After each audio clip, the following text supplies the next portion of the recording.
பிதாவே, இந்த வேளைக்காக உமக்கு நன்றி அப்பா. Father Lord, we give thanks to you for this hour. ஆண்டவரே, இந்த இடத்துல வந்திருக்கிற ஒவ்வொரு பிள்ளைகளையும் குடும்பங்களுடைய கரத்தில் ஒப்புக் கொடுக்கிறேன். Lord, I surrender each and every one of them here and their family into your hands. உமது பிள்ளைகளுடைய சூழ்நிலைகளை நீங்க நன்றாக அறிந்திருக்கிறவர். Lord, you know the situations that your அவருடைய children are going இருதயத்தின் through. ஏக்கங்களை அறிந்த தெய்வம் நீங்கப்பா. And you are a God who understands their longing of heart. ஆண்டவரே, நீங்க இன்னைக்கும் உயிரோடு இருக்கிறீங்க. Lord, even today you are alive. எங்களை அற்புத சாட்சிகளாக இந்த இடத்துல வச்சிருக்கிறீங்க. You have kept us as a miraculous testimony இந்த for you. வேளையில ஆண்டவரே, உமது பிள்ளைகளோடு நீங்க பேசுங்க. Lord, at this hour, please speak to your children. உங்க பிள்ளைகளுடைய வாழ்க்கையில என்ன நீங்க செய்ய விரும்புகிறீரோ அதை செய்யுங்கப்பா. Lord, whatever you have plans in their life, do it, Lord. உங்க வார்த்தை உங்க பிள்ளைகளோடு பேசட்டும். Let your word speak with your நீர் children. கிரியை செய்யும்படிக்கு நான் வேண்டுகிறேன். Lord, I pray that you do your deeds. இந்த நேரத்தில் இந்த இடத்துல இருக்கிற அத்தனை பேரோடு உங்க வார்த்தை பேசட்டும். Lord, let your word speak to each and every one of us who are here. இருதயங்களை திறக்கும்படிக்கு நான் வேண்டுகிறேன். I pray that you open up their hearts. இருதயங்கள் திறக்கப்படுவதாக என்று சொல்லுகிறேன். I'm saying that the hearts should be opened. இயேசுவின் நாமத்தில் ஜெபிக்கிறேன் நல்ல பிதாவே. In Jesus' name I pray. Amen. Amen. ஏசாயா புத்தகம் 60வது அதிகாரம் 20வது வசனத்துக்கு நேராக உங்களுடைய வேதத்தை திருப்புவீர்களானால், Let's turn our Bibles to Isaiah chapter 60 and verse 20. உன் சூரியன் இனி அஸ்தமிப்பதும் இல்லை, உன் சந்திரன் மறைவதும் இல்லை. Your sun will never set again and your moon will wane no more.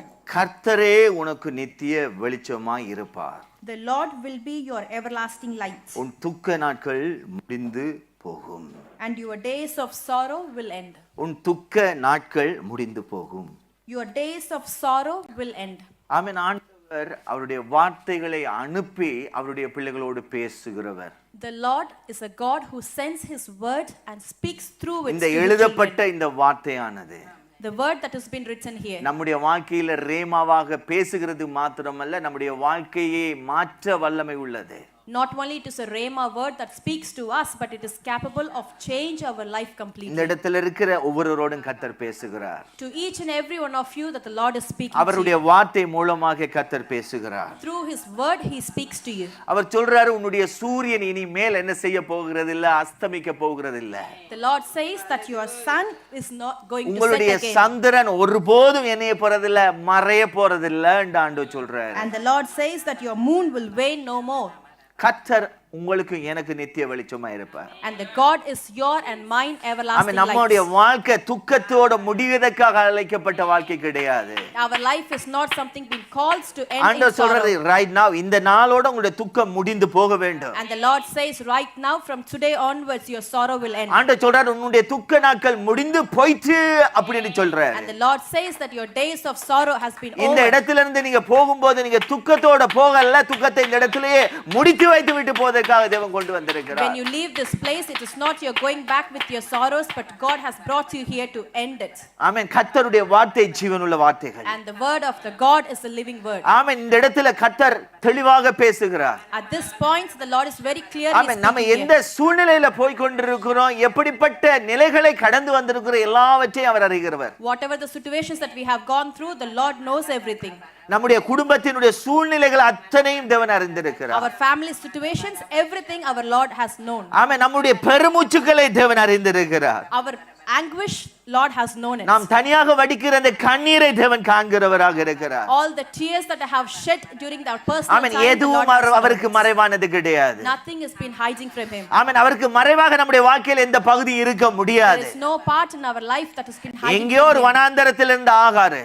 It's Ahar who are in the wilderness. அவன் on the wayல அவ போய் கொண்டிருக்கிறான். ஆனா அவ பற்றி மற்ற ஆபிரகாமுக்கும் மற்றவர்களுக்கு கூட தெரிந்திருக்காம இருந்திருக்கலாம். She was just traveling in the wilderness. Even Abraham would have not known about her.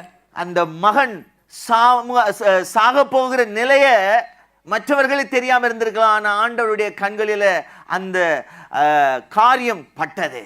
Maybe others do not know that the child is going to die, but our God, he knows about it. அந்த ஆகாருடைய கண்ணீரை தேவன் என்ன செய்கிறார், கண்டார்.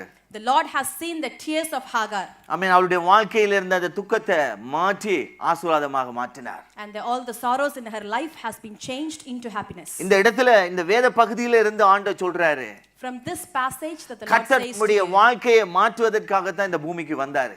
God has come to this world to change our life. ஆமென். பூமியில மனுஷன் கஷ்டப்பட்டு கொண்டு துன்பத்தோட இழப்புகள் மத்தியில வாழ்வதற்காக அழைக்கப்பட்டவர்கள் கிடையாது. the men or the humankind is not being called to live in a sorrow in this world. நானும் நீங்களும் துக்கத்தோட ஒரு காலகட்டத்துல இருந்திருக்கலாம். You and me maybe would have been with sorrow at one மறுபடியும் point. சொல்றேன், நானும் நீங்களும் துக்கத்தோட ஒரு காலகட்டத்துல இருந்திருக்கலாம். I'm just saying this again, at one point we might be living with ஆனா sorrow. எப்ப எனக்காக இயேசு கிறிஸ்து சிலுவையில மரித்தாரோ, பலியானாரோ, But when the Lord Jesus have been crucified on the cross, அவர் பட்ட பாடுகளும் அவருடைய மரணமும் எனக்கு என்னத்தை கொண்டு வந்திருக்கிறது? துக்கத்தை அல்ல, சந்தோஷத்தை கொண்டு வந்திருக்கிறது. என்னுடைய வாழ்க்கையில செழிப்பை கொண்டு வந்திருக்கிறது. his death has not brought a sorrow to me but happiness and a blessing in my life. So இந்த வேளையில நானும் நீங்களும் விசுவாசிக்க வேண்டியது, ஆண்டவரே எனக்கு முன்பாக என்ன துக்கங்கள் இருந்தாலும் இந்த நாளோட இந்த இடத்திலிருந்து நான் போகும்போது அந்த துக்கத்தை நான் களைந்து வைத்து விட்டு நான் போகட்டும். So you and me, what we need to believe at this point of time is whatever the sorrow it is, I'm going to leave it here and then go out from this place. வேதத்தை நீங்க எடுத்து வாசித்து பார்த்தீர்கள் சொன்னால், When you read the scriptures, ஆண்டவர் எப்படிப்பட்டவர்களுடைய துக்கத்தை மாற்றுகிறார் என்று எழுதப்பட்டிருக்கிறது. it has been written how God has changed the sorrows யாருடைய of many, துக்கங்களை தேவனால மாற்ற முடியும்? and whose யார் sorrow படுகிற துயரங்களை ஆண்டவரால மாற்ற முடியும்? and whose sorrow our Lord will be able to வேதத்தை change. எடுத்து வாசிச்சு பாருங்க. When we read the scriptures, நியாயாதிபதிகள் 5வது அதிகாரம் 31வது வசனம் வாசித்தீர்கள் சொன்னால், when we read Judges chapter 5 verse 31, அங்கே சொல்லுகிறது, கர்த்தாவே உம்மை பகைக்கிற யாவரும் இப்படி அழிய கடவர்கள். so may all your enemies perish, O Lord. அவரில் அன்பு கூறுகிறவர்களோ வல்லமையோட உதிக்கிற சூரியனை போல இருக்க கடவர்கள் என்று பாடினார்கள். But may all who loves you be like the sun when it rises in its strength. ஆமென். அவரிடத்தில் அன்பு கூறுகிறவர்கள் All who show their love வல்லமையோட towards உதிக்கிற சூரியனை போல பிரகாசிப்பார்கள். him, be like the sun when it rises அவர்களுடைய in its முகம்தான் strength. துக்கத்தோட இருக்காது, சந்தோஷத்தோட இருக்கும். It's their face not with sorrow but with amen. happiness. யாரெல்லாம் உண்மையாக தேவனிடத்தில் அன்பு கூறுகிறார்களோ, Who all are being faithful in their love தேவனை with God. அதிகமாக நேசிக்கிறார்களோ, And if they love the God more, தேவனோடு நெருங்க வேண்டும் என்று விரும்புகிறார்களோ, and who wants to get closer to the Lord, ஆமென், அப்படிப்பட்டவருடைய வாழ்க்கை துக்கத்துல முடியவே முடியாது. those people's life will never end in sorrow. புரியுதா? உங்களுடைய வாழ்க்கை நீங்க தேவனோடு நெருங்கி இருக்கிறீங்க, இயேசு அதிகமா நேசிக்கிறீங்கன்னு சொன்னால் நிச்சயமாக உங்க வாழ்க்கை துக்கத்தோட இருக்க அல்ல, நீங்க சந்தோஷத்தோட வாழ்வதற்காகவே தேவன் உங்களை என்ன செய்திருக்கிறார்? தெரிந்திருக்கிறார். In your life, if you want to get closer to the Lord and if you love him faithfully, it is not the sorrow that you will have in your life, but it will be